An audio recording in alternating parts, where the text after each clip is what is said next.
Si tu veux te lancer dans l'agriculture ou l'élevage, alors apporte les réponses à ces trois questions. Quoi, pour qui ou pourquoi et quand.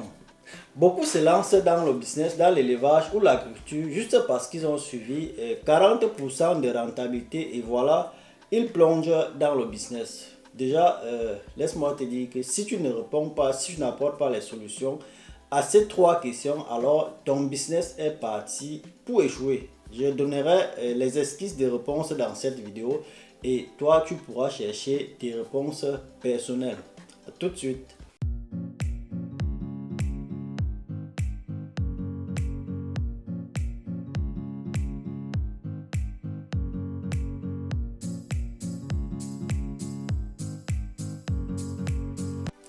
Salut, j'espère que tu vas bien. Moi, c'est Vitrista Fokam. Ici, on parle de ton développement et celui de ton peuple. Si tu es nouveau sur la chaîne, abonne-toi et active la cloche de notification pour les prochaines vidéos.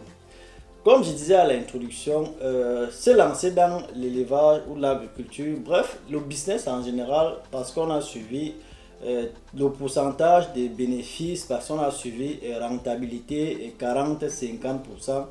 Ne devrait pas, c'est pas ça qui devrait t'animer, c'est pas ça qui devrait te motiver à te lancer dans un business. Sinon, tu es mal barré.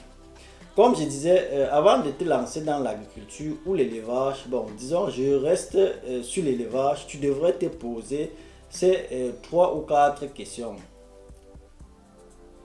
Quoi, pour qui ou pourquoi et quand. Le quoi ici, c'est déjà choisi ce que tu vas faire. Déjà, si c'est l'élevage, beaucoup pensent que c'est seulement les poulets, la volaille en général qui donnent l'argent. Et pourtant, il y a d'autres types d'élevage qui rapportent aussi beaucoup d'argent. D'ailleurs, je peux me permettre de dire tout élevage rapporte de l'argent. Mais il faut juste maintenant savoir ce que tu veux, où est-ce que tu vas en venir, ou ce que tu veux atteindre. Sinon, il n'y a pas que la volaille, il y a aussi les porcs, il y a tous les escargots, bref, tout type d'élevage. Il y a les bœufs, il y a, bon, bref, tout ce qui est élevage donne de l'argent. Pareil pour l'agriculture, tout ce qui est agriculture, tout ce que tu peux cultiver va te rapporter de l'argent. Donc, il faut maintenant choisir, avoir les raisons, les bonnes raisons de choisir ce que tu veux faire. Donc, tu n'iras pas seulement dans la volaille parce que tu as suivi 40% de rentabilité et tu n'iras pas seulement dans les escargots parce que tu as suivi, je ne sais pas trop, 35% de rentabilité en quelques jours ou en quelques mois, ou bien tu ne choisiras pas cultiver, je ne sais pas, les ananas, je ne sais pas quoi, juste parce que tu as suivi, ça rapporte gros. Juste ça, juste cette rentabilité ne devrait pas être un motif pour toi. Tu dois avoir autre raison que la rentabilité. Si tu fonces juste avec la rentabilité en tête, tu vas te heurter à plusieurs problèmes.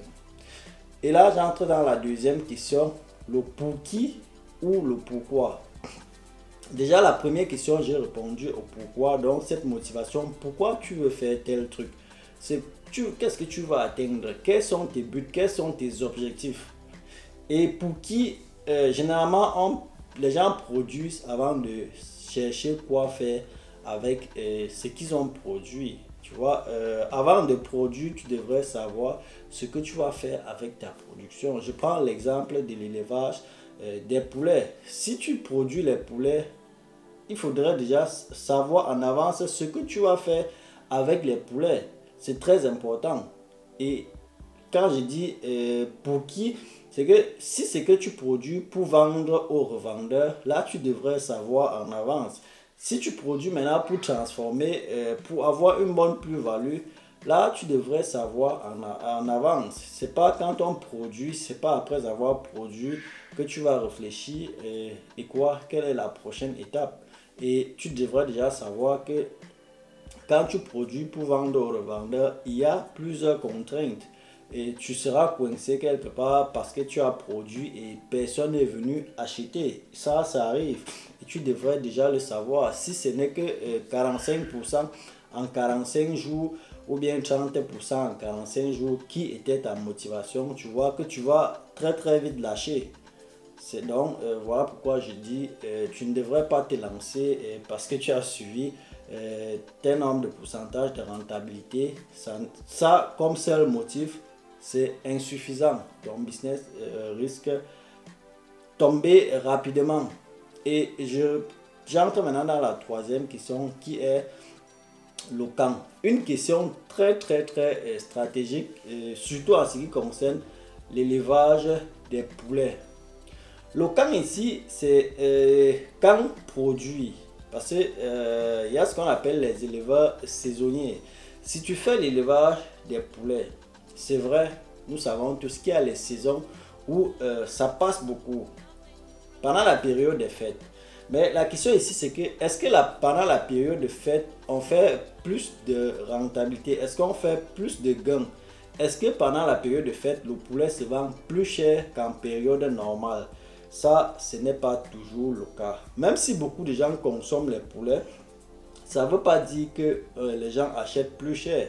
Donc même pendant la période des fêtes, le poulet peut se vendre au prix normal. Ça veut dire que si tu produis juste parce que tu vises les fêtes, alors tu risques être déçu parce que pendant la période de fête, tu ne feras pas les gains extraordinaires. Et laisse-moi aussi te dire que produire pendant la fête, ça veut dire que tu produis en saison où les céréales sont chères.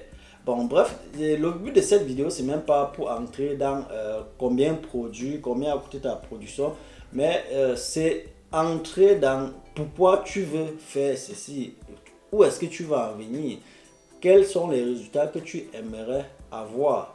Si tu ne réponds pas à toutes ces questions, laisse-moi te dire que tu n'arrives vraiment pas au niveau où on va parler de rentabilité. Tu vas te décourager un peu trop tôt.